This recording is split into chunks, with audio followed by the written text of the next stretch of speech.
Every time you scroll through your social media feed or buy something online, all of that, every single action, generates data. We're talking trillions of data points every single day. So, how do we make any sense of it all? Well, today, we're going to talk about the universal key that unlocks this massive world of information. Have you ever stopped to think about your favorite app or website? How on earth does it handle information from millions of people all at the same time? How does it keep track of every order, every single post, every click? There's got to be a system, right? A really powerful and reliable way to manage that constant flood of information? So here's our game plan for today. We're going to start with the big picture, this world of data. Then we'll meet the special language that actually speaks to it, SQL. After that, we'll see how all that data gets organized, learn how to ask it smart questions, and finally, we'll map out how you can start your very own learning journey. To handle this information overload, data isn't just tossed into some digital junk drawer. No way.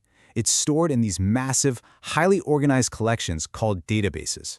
The easiest way to think about them is as gigantic, super efficient digital filing cabinets.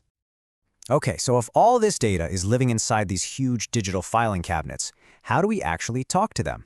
How do we ask them to find something for us? Well, that's where the hero of our story comes in.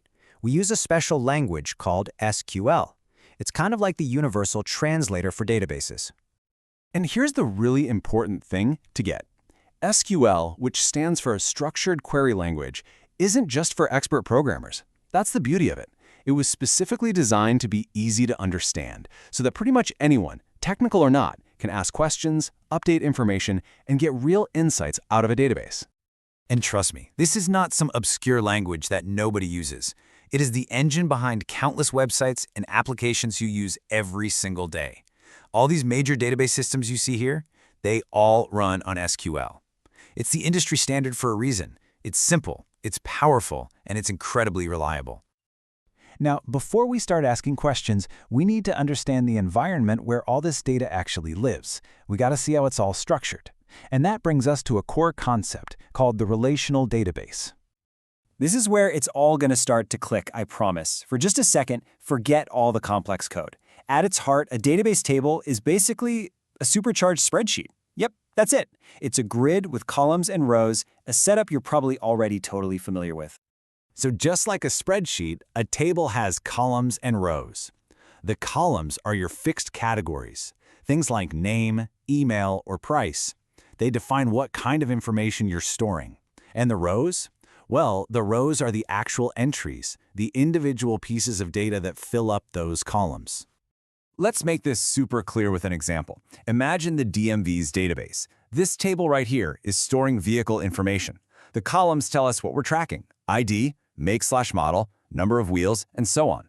And then each row is one specific vehicle, like that Ford Focus in the first row or the Kawasaki Ninja in the third. And this is what makes it a relational database. See, this vehicles table doesn't just exist all by itself. It can be linked or related to other tables, maybe a list of drivers or a record of violations. And that's what creates this powerful, interconnected web of information. Okay, so we've got our data stored nice and neat in tables.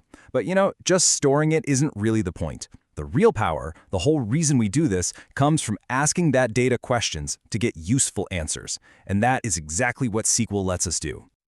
For example, using that DMV database, we could ask a really specific question like, hey, what vehicles on the road have less than 4 wheels? It's a pretty simple question, right? But it would be almost impossible to answer quickly if you couldn't search the data somehow. And boom, this is what SQL does. It scans that entire table in an instant and pulls out only the rows that match our question. In this case, it finds the Kawasaki Ninja because it has 2 wheels. It just filters out all the noise and gives us a direct, precise answer. All right, let's try another one. What if we wanted to know how many models of cars does Tesla produce? This is a different kind of question, right? Now we're focusing on a specific brand name in our data. And again, SQL dives into the data and returns only what we asked for. It finds the Tesla Roadster and the Tesla S. Instantly, we have our answer. 2 models. It's that fast and that simple. And that's really the heart of it all. Learning SQL isn't about memorizing a bunch of code. It's about learning to ask the right questions. It's the tool that turns all this messy, raw data into clear, useful knowledge that helps us make smarter, more informed decisions. So what we've just looked at is really just the tip of the iceberg. And if any of this has sparked your curiosity, there's a really clear and logical path to getting good at this skill. Let's take a quick look at what that journey involves. Most people start out by learning how to query data, which is just the fancy word for asking those questions we just saw.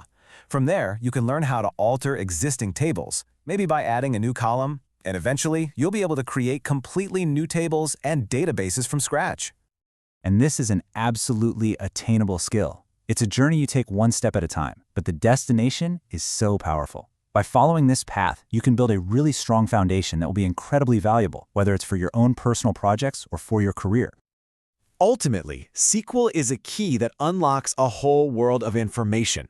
The data is already out there, just sitting in databases, waiting to reveal its secrets. So the only real question left is, what will you ask?